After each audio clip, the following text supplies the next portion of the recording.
अस्सलाम वालेकुम। आज हम लोग डिस्कशन करेंगे इस क्वेश्चन के ऊपर कि इज ओहम्स लॉ यूनिवर्सल, क्योंकि हम जो लास्ट टॉपिक पढ़ रहे थे इलेक्ट्रोडायनामिक में साइंस चैप्टर के अंदर, उसमें हमारे पास ओहम्स लॉ को लेके कुछ कन्फ्यूजन्स क्रिएट हो गई कि ओहम्स लॉ जो है वो कैसे एप्लीकेबल है, कब एप्लीकेबल है, वो यूनिवर्सल नहीं है, और कुछ चीज़ें डिस्कस की गई थी जिनको मुझे लग रहा था कि क्लियर करना ज़रूरी है। बहुत फंडामेंटल डेफिनेशन से मैं स्टार्ट करूंगी। सबसे पहले हमें पता है कि ओहम्स लॉ जो है वो एक बहुत फंडामेंटल लॉ है इलेक्ट्रिकल इंजीनियरिंग में, फिजिक्स में, इलेक्ट्रॉनिक्स में, और बहुत से स्टूडेंट्स और इलेक्ट्रिशियन ये बिलीव करते हैं कि ये यूनिवर्सल है और ये तमाम conductor, circuits, electronic components under all circumstances, किसी भी कंडीशन के अंदर उनके ऊपर ये अप्लाई होता है। लेकिन हकीकत में ऐसा नहीं है। ओहम्स लॉ जो है वो यूनिवर्सल नहीं है, और there are more conductor, circuit, electronic components that don't obey Ohm's law then there are that too. मतलब आपके पास जितने कंडक्टर्स या जितने मटीरियल्स जो है वो ओहम्स लॉ को ओबे करते हैं, बहुत से ऐसे भी हैं जो कि ओबे नहीं करते हैं। There is also wide spread believe that Ohm's law can be simplified in the following simple equation.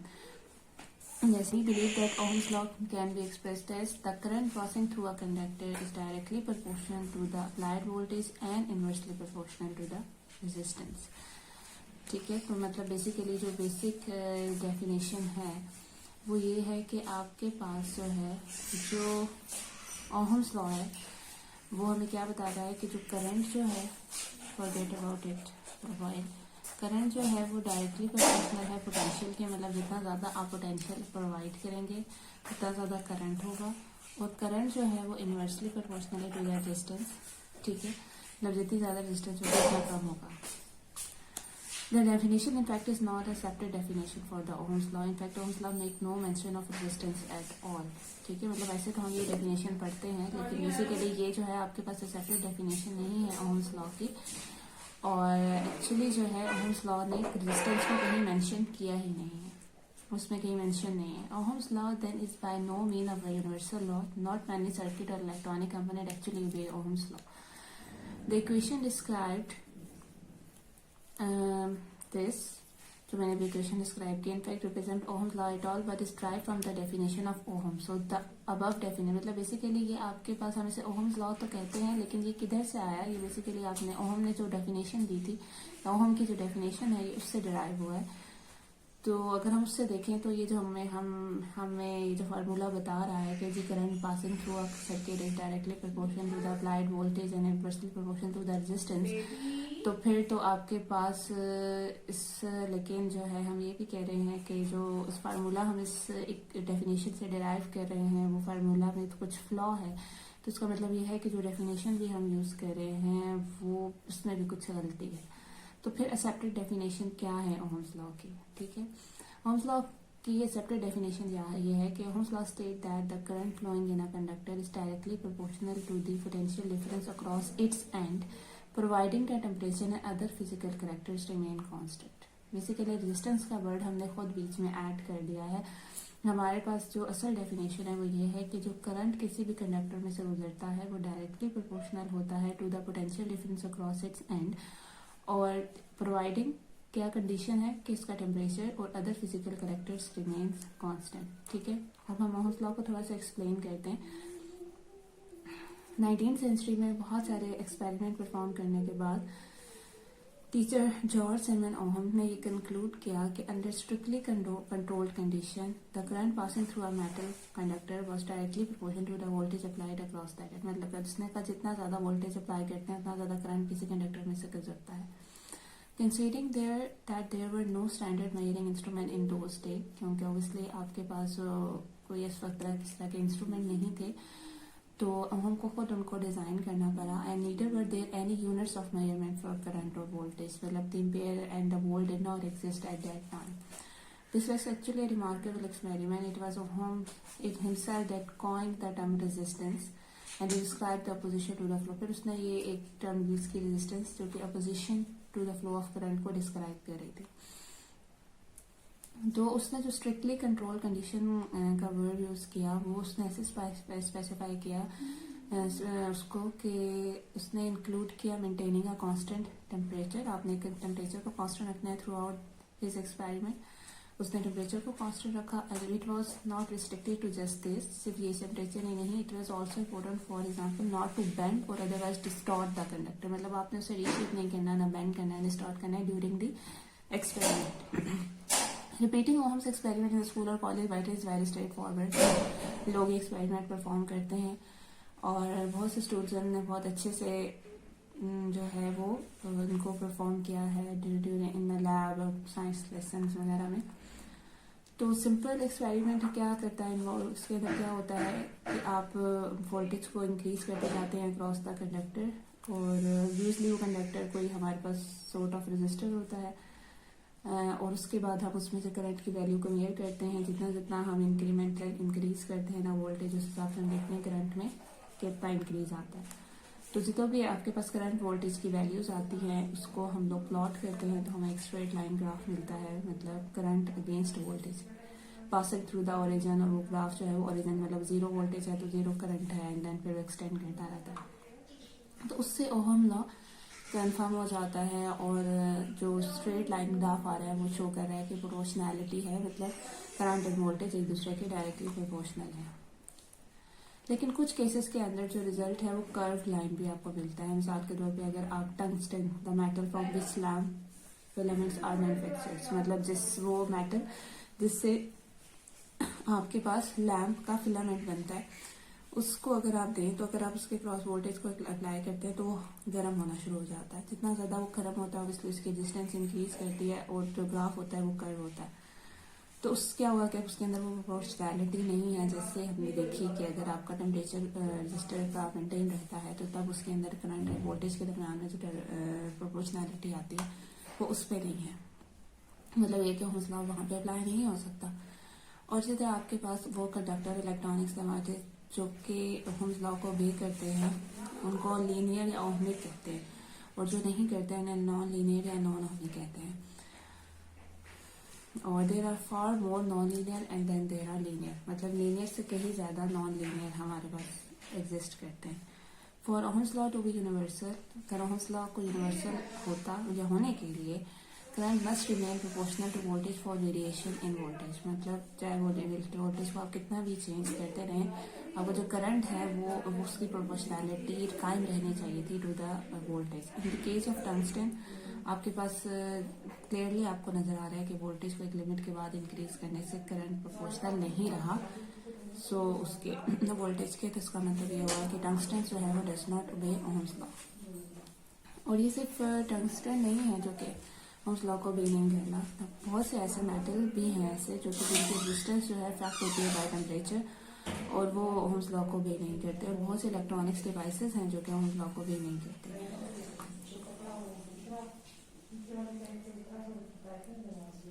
तो जैसे अगर मैं आपको एक कैरेक्टरिस्टिक कर्व में आपको बना के दिखाऊं,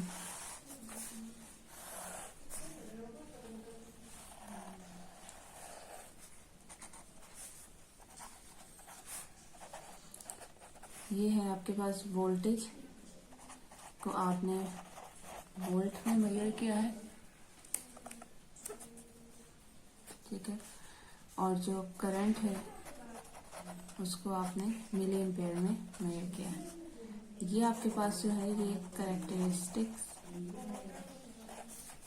curve for a tunnel diode, ठीक है। तो ए और बी पॉइंट के दरमियान में ग्राफ जो है वो स्ट्रेट लाइन है, तो हम कहेंगे कि डिवाइस जो है वो ओहम्स लॉ ओबे कर रही है तो इट्स ओहमिक। अगर आप over the part of the curve, मतलब यहाँ पे लग रहा है कि वो ओहमिक है, लेकिन बी और सी पॉइंट में के दरमियान में लाइन जो है वो कर्व हो रही है और वो ओहम्स लॉ को बी नहीं कर रही है, it is not ohmic. Between C and D not only is it a curve but it's a negative curve, so it contradicts Ohm's law. बल्कि अब ये तो नेगेटिव साइड पे चली गई है, मतलब कॉन्ट्राडिक्शन आ गई कि भाई वो तो कह रहे हैं कि वोल्टेज इंक्रीज करने से करंट इंक्रीज करना चाहिए, बल्कि वो डिक्रीज करना शुरू हो गया। वोल्टेज इंक्रीज कर रहा है, करंट डिक्रीज कर रहा है। And finally between D and E the graph is positive curves again, लेकिन ये कि बिल्कुल स्ट्रेट लाइन नहीं है, कर्व है, तो इसलिए ओहम्स लॉ को बेल नहीं कर रहा। तो टनल डायोड तो एक एक्सट्रीम एग्जांपल है इलेक्ट्रॉनिक डिवाइस की जो कि बेस नहीं कर रही ओहम लॉ को, लेकिन बहुत सी और भी इलेक्ट्रॉनिक डिवाइसेस हैं जैसे जिसमें सिंपल डायोड्स भी अक्सर आते हैं, जो कि फुली ओबे नहीं कर रहे ओम्स लॉ के। तो ओम्स लॉ जो है वो यूनिवर्सल नहीं है, ये तमाम डिवाइसेस पे अप्लाई नहीं होता, ना ही इस तमाम सर्कमस्टांसेस पे अप्लाई होता है। और बहुत से बल्कि कंडक्टर इलेक्ट्रॉनिक्स डिवाइसेस हैं जो कि ओम्स लॉ को नहीं ओबे करते। तो हम ये बल्कि कुछ लोगों ने तो ये भी कहा है कि आपके पास एक ग्लेन एलर्ट की बुक है, द फिजिक्स हाइपरटेक्स्ट बुक, उसमें उसने ये लिखा है कि Ohm's law is not a serious law, it's a job walking of physics.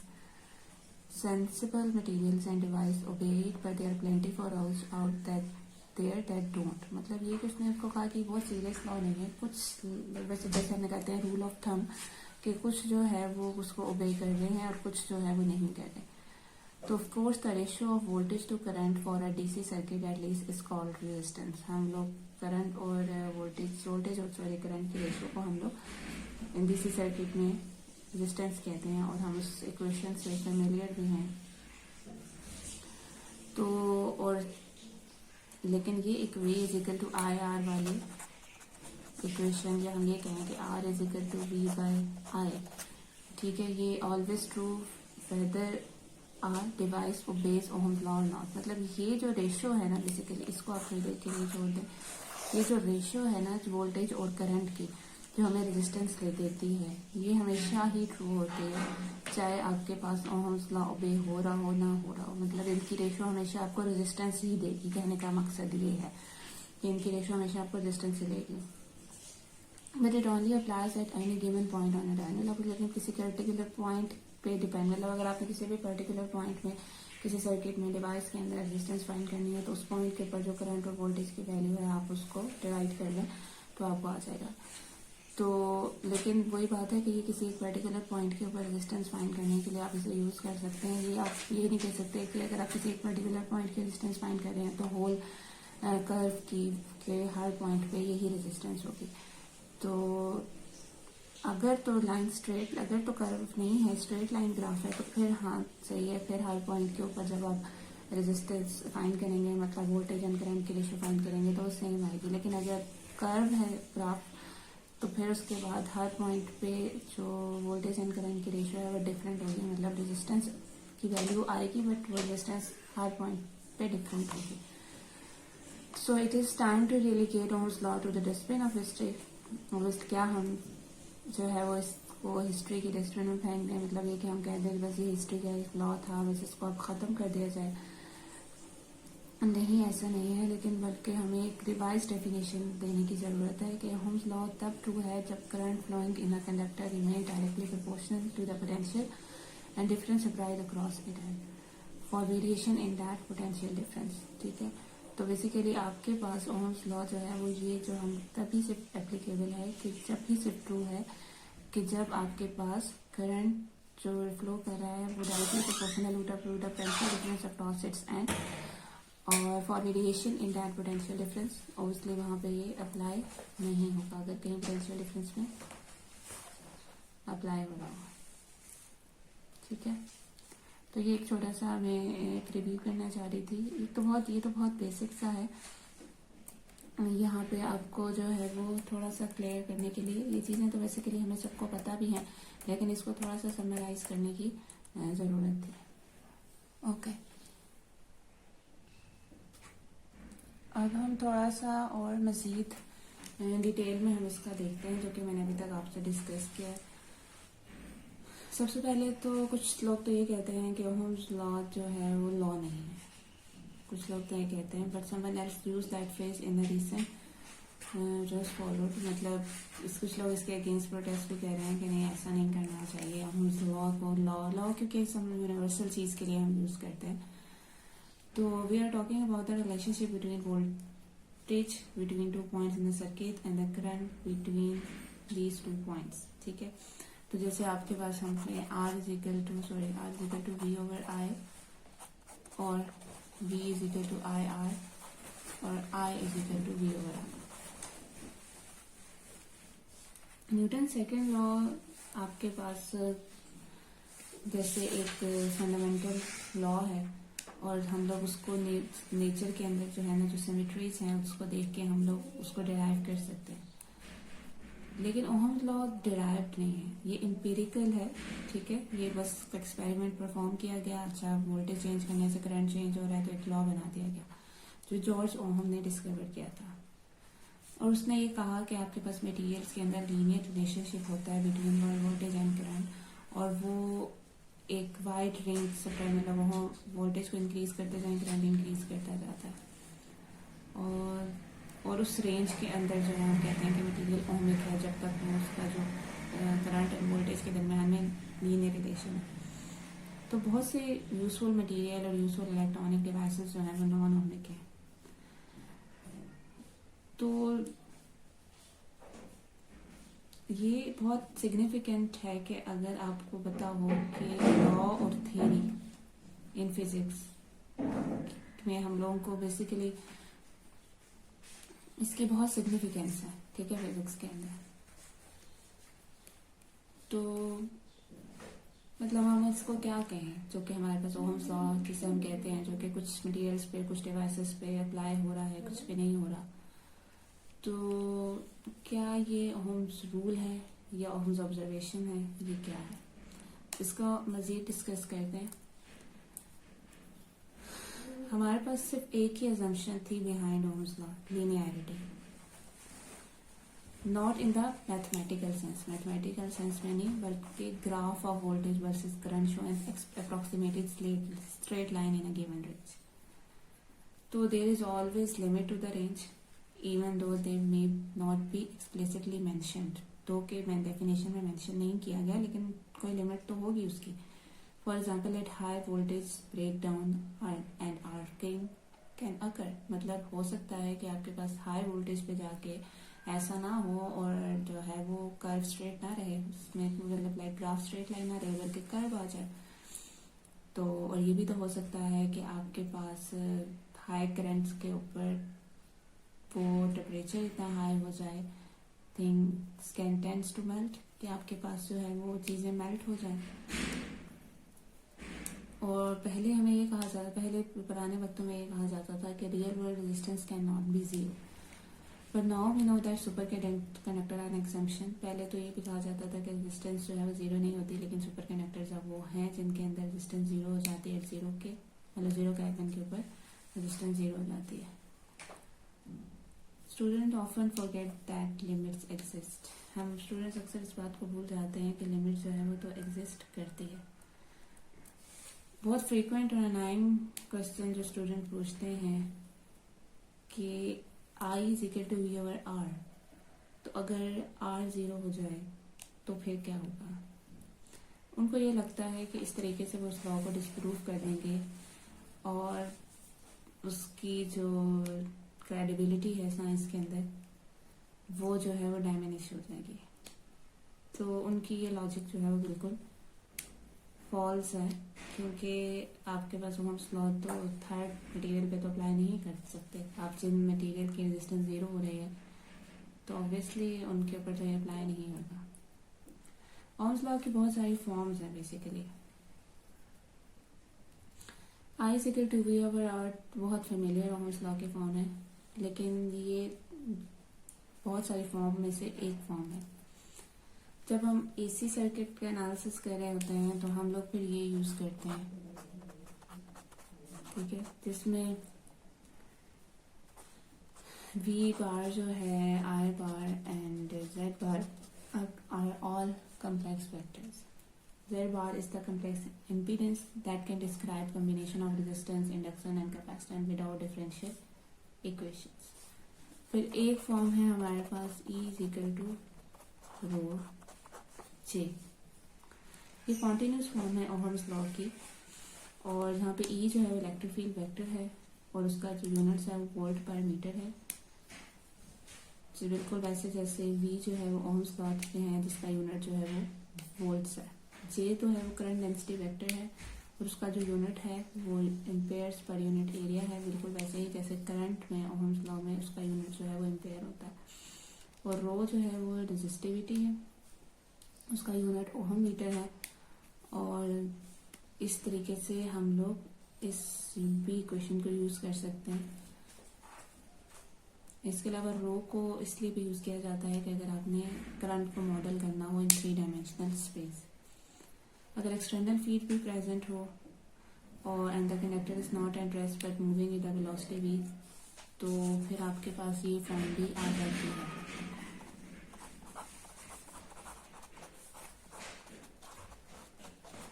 There are also variants of Ohm's law for 2D sheet for magnetic circuits, जैसे Hopkinson's law, Fick's law for diffuse dominant cases and for semi-conductors। Main जो हमारा electromagnetic force है, topic 7.1.2 chapter number 7 का page 303 पे। तो basically इसमें हमने ये देखना है कि बहुत सारे क्वेश्चन जो हमारे जहन में आते हैं कि किस तरीके से करंट फ्लो करता है और एकदम से बल्ब ऑन हो जाता है अगर आप एक बैटरी के साथ बल्ब को कनेक्ट करें, और कैसे इकट्ठे ही सारे चार्जेस मूव करना शुरू हो जाते हैं और हर सारी जगह पे एक जैसा करंट कैसे हो जाता है। पहली बात तो ये कि अगर आपके पास करंट जो है वो एक जैसा ना हो सारी जगह पे, मिसाल के तौर पे पहले जो है वो current Aahista Aahista pile up हो फिर मूव करना शुरू करे, तो ऑब्वियसली चार्ज पाइल अप होना शुरू हो जाएगा और फिर उसके बाद वो बड़ा पॉइंट बड़ा क्रूशियल हो जाएगा। The electric field of this accumulating charge in such a direction has to even out the flow. तो आपके पास बेसिकली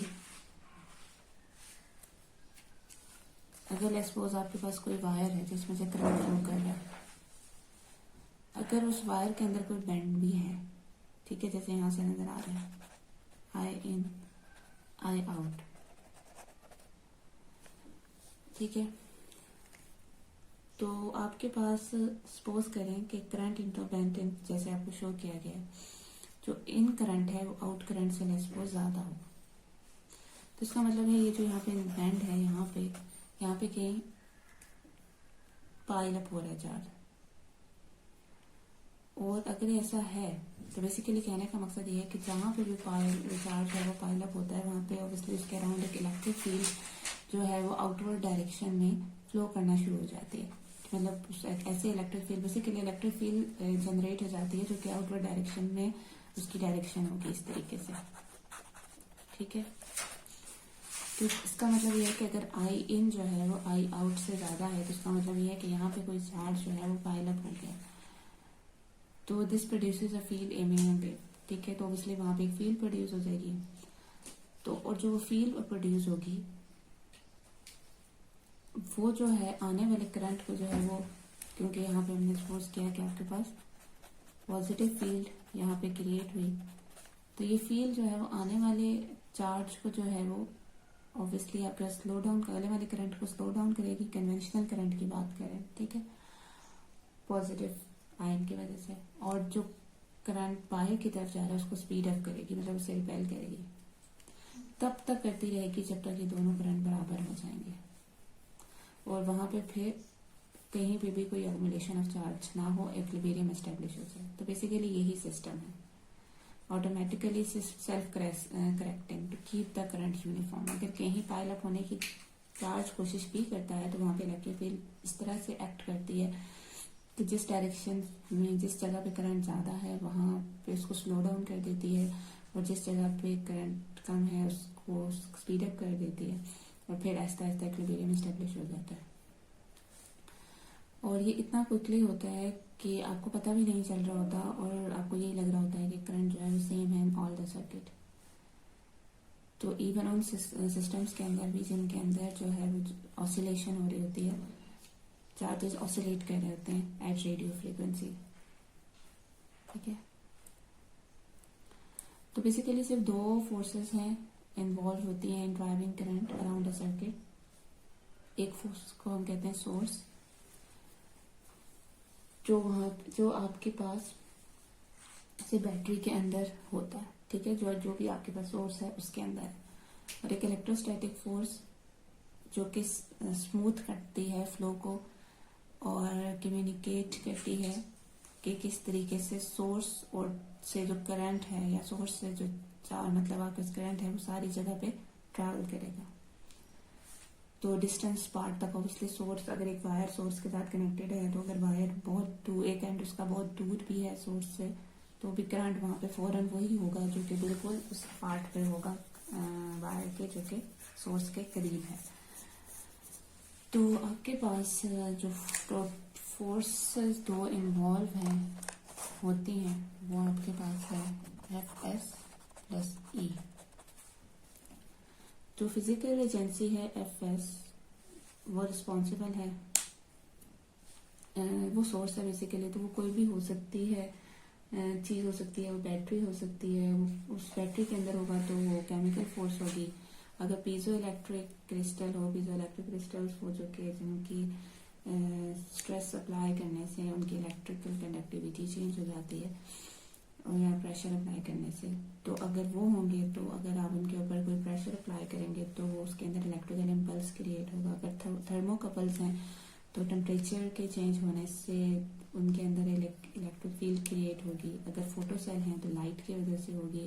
अगर वेंडीग्राफ जनरेटर है तो फिर आपके पास जो इलेक्ट्रॉन्स हैं वो लोड करेंगे on a conveyor belt and swept along और वो मूव करना शुरू हो जाएंगे। मतलब ये डिफरेंट मैकेनिज्म है, आपको इन सब का पता भी होना चाहिए, ठीक है। तो कोई भी मैकेनिज्म हो तो जो नेट इफेक्ट जो है वो आपके पास किस तरीके से आता है उसको कैलकुलेट करने के लिए नेट इफेक्ट हम लोग लाइन इंटीग्रल से कैलकुलेट करते हैं, ठीक है, by the line integral of F around the circuit. तो यहाँ पे आपके पास जो है वो एफ जो है वो बराबर है एफ एस प्लस ई के। तो ये आपके पास हो जाएगा F S dot D L plus E dot D L, ठीक है। तो E dot D L for electrostatic field जो है वो हमारे पास इंटीग्रल जो है उसका 0 होता है, तो इसलिए फिर आपके पास जो ई है वो इसके बराबर आ जाएगा। तो ई जो है उसको हम इलेक्ट्रोमोटिव फोर्स या ईएमएफ ऑफ द सर्किट कहते हैं। तो बेसिकली इसे हम फोर्स का नाम लेते हैं, लेकिन एक्चुअली ये फोर्स नहीं है, ये integral of force per unit charge है। तो कुछ लोग जो है इसके लिए वर्ड प्रेफर करते हैं इलेक्ट्रोमोटिव, तो लेकिन ईएमएफ जो है वो क्योंकि वर्ड एक एस्टेब्लिश हो चुका है इसके लिए, तो इसलिए हम उसी को यूज करेंगे। अगर हम एक आइडियल सोर्स ऑफ ईएमएफ लें, मतलब ऐसी बैटरी जिसकी कोई रेजिस्टेंस नहीं है, तो the net force on the charges is 0। अगर आपके पास जो है वो सिग्मा जो है वो अगर इनफाइनाइट है, मतलब कंडक्टिविटी जो है वो इनफाइनाइट है अगर आपके पास, ठीक है, तो आपके पास क्या होगा कि नेट फोर्स ऑन द, तो बेसिकली आपके पास जैसे J is equal to sigma F equation है, तो इसमें अगर आपका सिग्मा इनफाइनाइट है तो फोर्स पर यूनिट चार्ज जो है वो हम कहेंगे कि वो 0 हो जाएगी फ्रॉम दिस इक्वेशन। तो अगर force per unit charge F जो है वो अगर 0 के बराबर हो गई तो हमारे पास F जो है वो एफ एस प्लस ई के बराबर था। F 0 हो गया तो इट्स मीन कि आपके पास जो E है वो माइनस एफ एस के बराबर होगा, ठीक है। तो जो पोटेंशियल डिफरेंस है between the terminal A and B वो आपके पास किसके बराबर है उसके लिए आपको पता है इसके बराबर होता है, हम इससे कैलकुलेट करते हैं। तो अगर हम उसकी वैल्यू को पुट करेंगे माइनस एफ एस, तो ये हो जाएगा F S dot D L from A to B.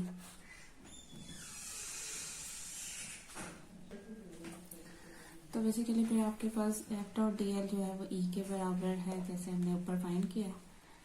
तो we can extend the integral to the entire loop, ये तो हमने ए और बी पार्ट के दरम्यान में किया है।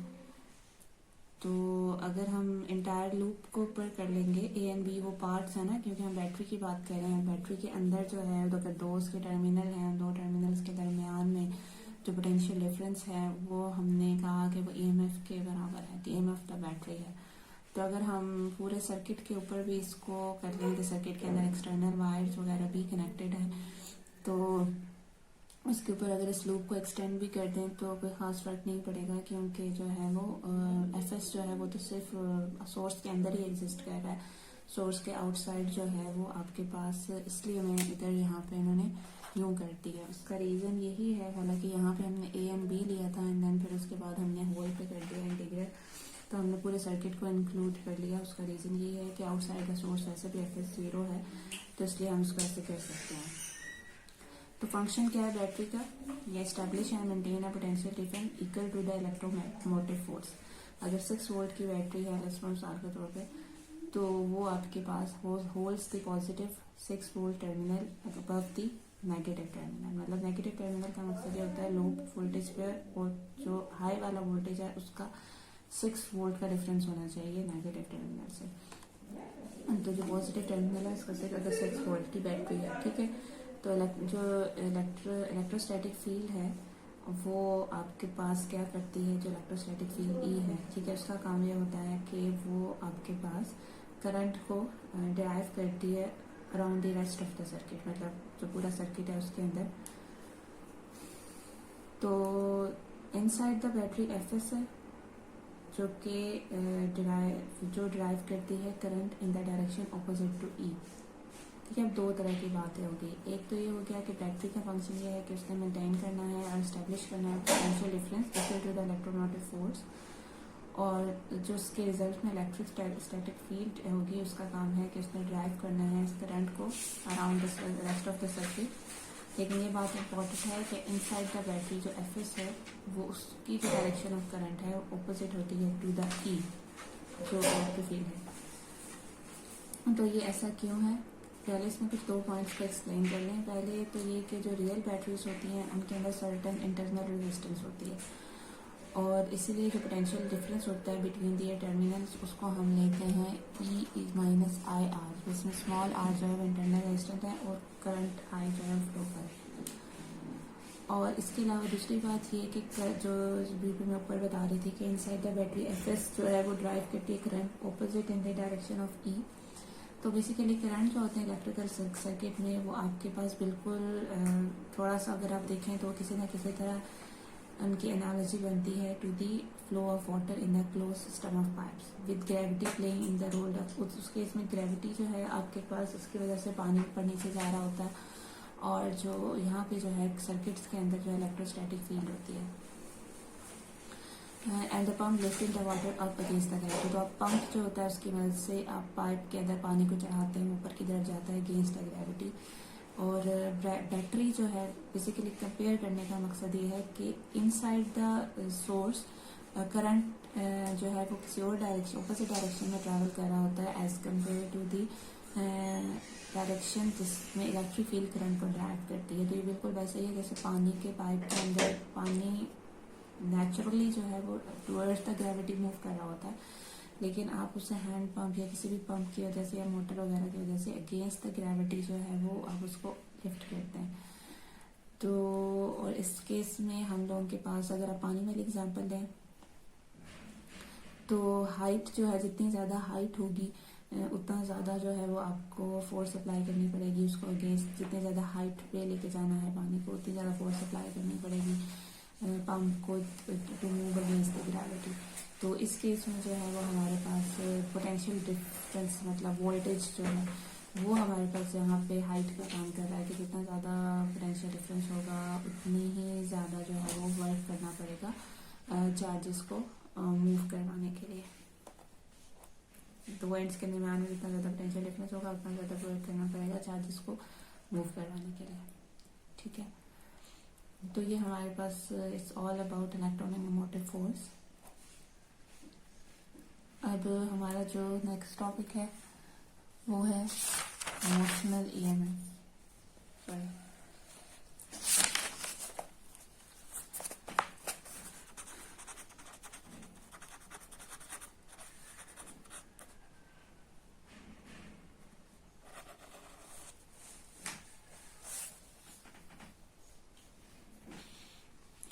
पिछले सेक्शन में हमने several sources of electromagnetic force discuss किए, जिसमें सबसे ज़्यादा फेमिलियर तो जो है वो आप बैटरी से ही है, लेकिन जो इस सबसे ज़्यादा कॉमन है बेसिकली उसको मेंशन नहीं किया, जो कि है जनरेटर। तो एक जनरेटर जो है वो मोशनल ईएमएफ पे काम कर रहा होता है, कि मतलब जब आप वायर को मैग्नेटिक फील्ड के थ्रू मूव करते हैं, ठीक है, तो उसके अंदर जो है वो ईएमएफ जनरेट होता है, जिसे हम मोशनल ईएमएफ कहते हैं। तो अगर आपके पास एक फिगर है ऐसे, तो इस फिगर के अंदर आपके पास इस तरीके से मैंने ड्रॉ किया है।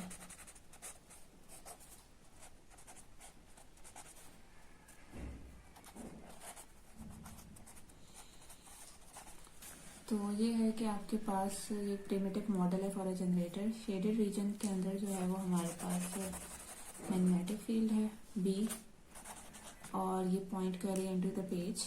और रजिस्टर्स आर जो है रिप्रेजेंट कर रहे हैं कि वो कोई भी बल्ब या कोई भी चीज़ जो आप ऑन करना चाह रहे हैं, जिसमें से आपने करंट को पास कराना है। तो अगर आप लूप को बाहर की तरफ की स्पीड वी से खींचेंगे, तो जो सेगमेंट ए एंड बी है उसमें जो भी चार्जेस हैं उनके ऊपर एक मैग्नेटिक फोर्स लगेगी, और जो हुज वर्टिकल कंपोनेंट की हुई भी ड्राइव्स करंट। तो बेसिकली जो मैग्नेटिक फोर्स होगी, क्योंकि अगर आप देखें तो magnetic field into the page है, तो आपके पास वी जो है वो इस तरफ है, ठीक है। इनटू द पेज आपके पास डाउनवर्ड डायरेक्शन में, अगर आप इस तरह से एक्स वाई जी डायरेक्शन लेते हैं, तो नेगेटिव जी डायरेक्शन में आपके पास जो है वो मैग्नेटिक फील्ड है, और वी जो है वो एक्स डायरेक्शन में है। तो क्योंकि जो फोर्स होती है वो होती है magnetic force V cross B, तो अगर आपके पास वी और बी का क्रॉस लें, मतलब एक्स क्रॉस माइनस जेड लें, तो वो आपको पता आना चाहिए, वो आएगा वाई डायरेक्शन में, ठीक है। तो वाई डायरेक्शन क्या है, ये वाली अपवर्ड।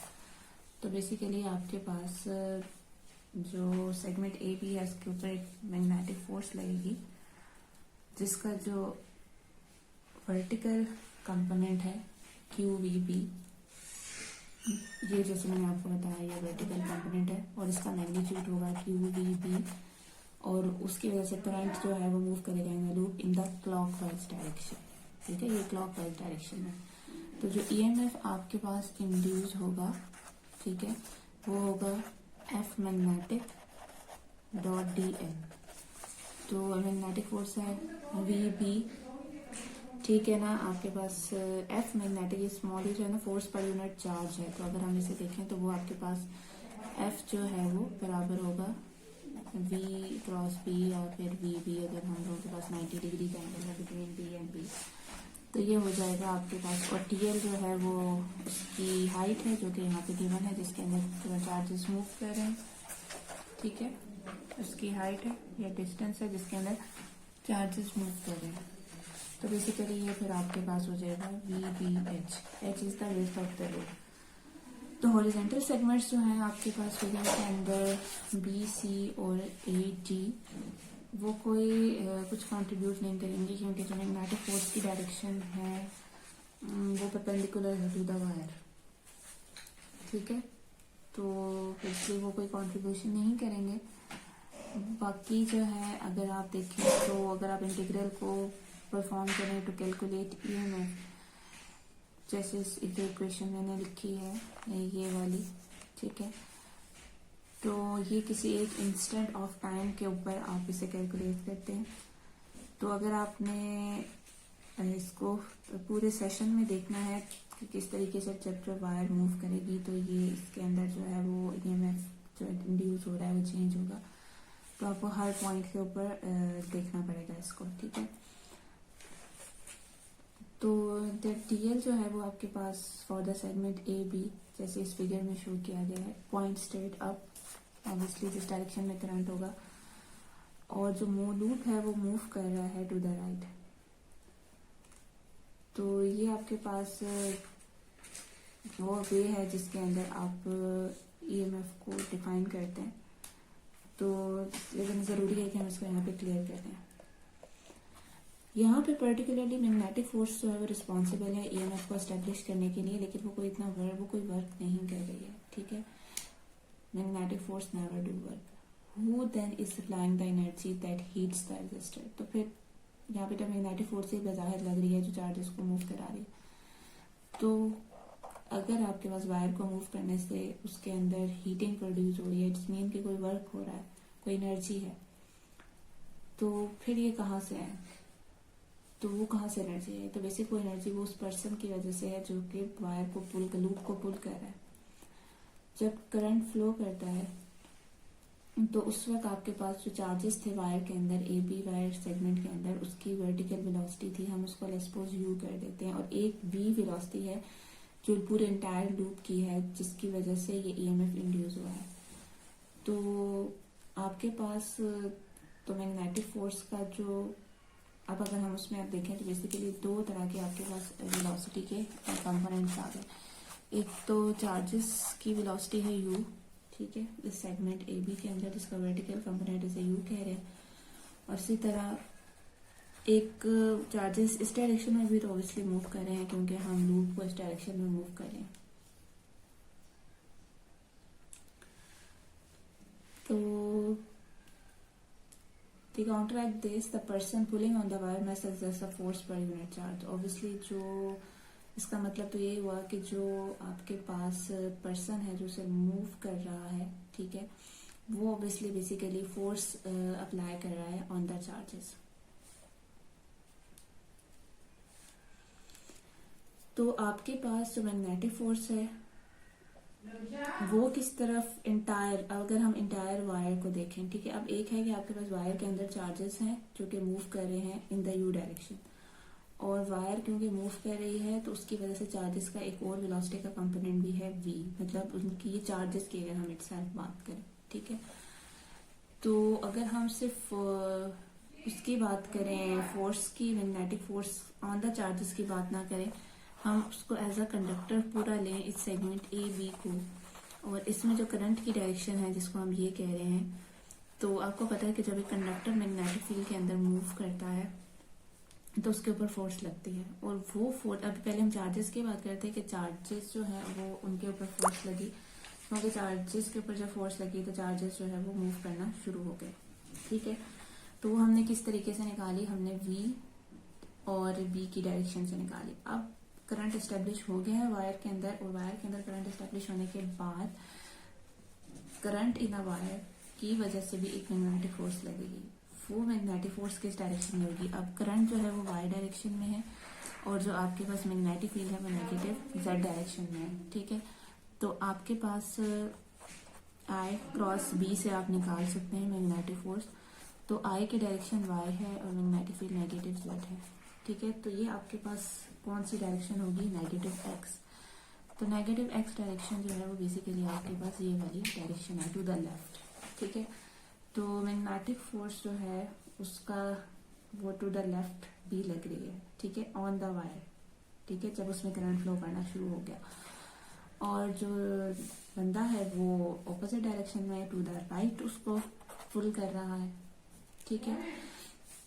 अब जो मैग्नेटिक फोर्स लग रही है उसका मैग्नीट्यूड क्या है? ऑब्वियसली वो आपके पास, अगर आप चार्जेस के हिसाब से देखें तो यू जो है वो चार्जेस की वेलोसिटी है, क्यू जो है अगर हम चार्जेस के मैग्नीट्यूड को ले लें, बी मैग्नेटिक फील्ड है, तो ये आपके पास फोर्स है।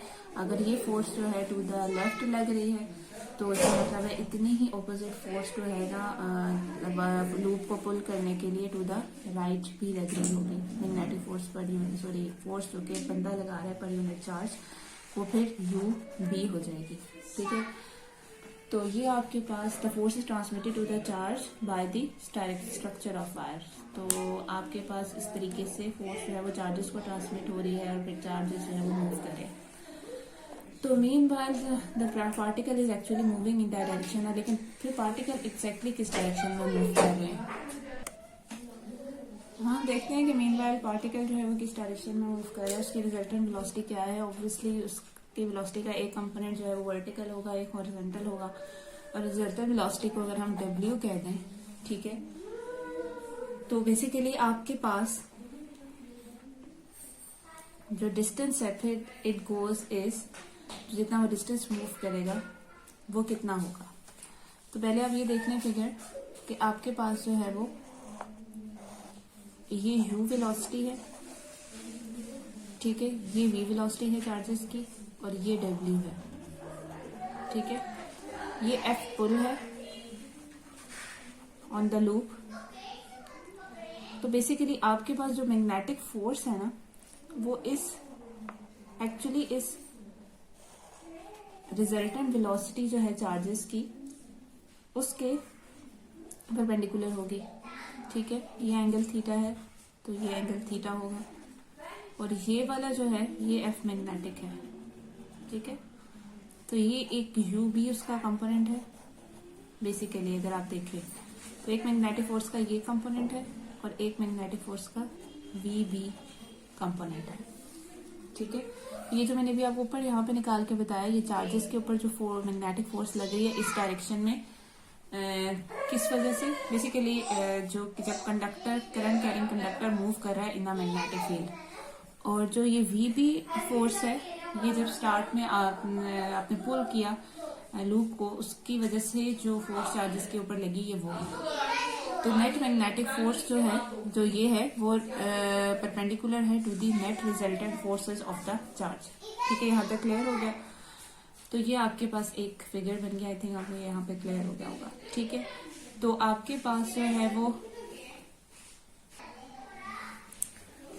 तो बेसिकली आपके पास जो है, अब हमें ये देखना है कि जो चार्जेस मूव कर रहे हैं उनकी डायरेक्शन है रिजल्टेंट वेलोसिटी की, वो क्या है? डब्ल्यू है, और वो कितना डिस्टेंस मूव करेंगे वो किसके बराबर है?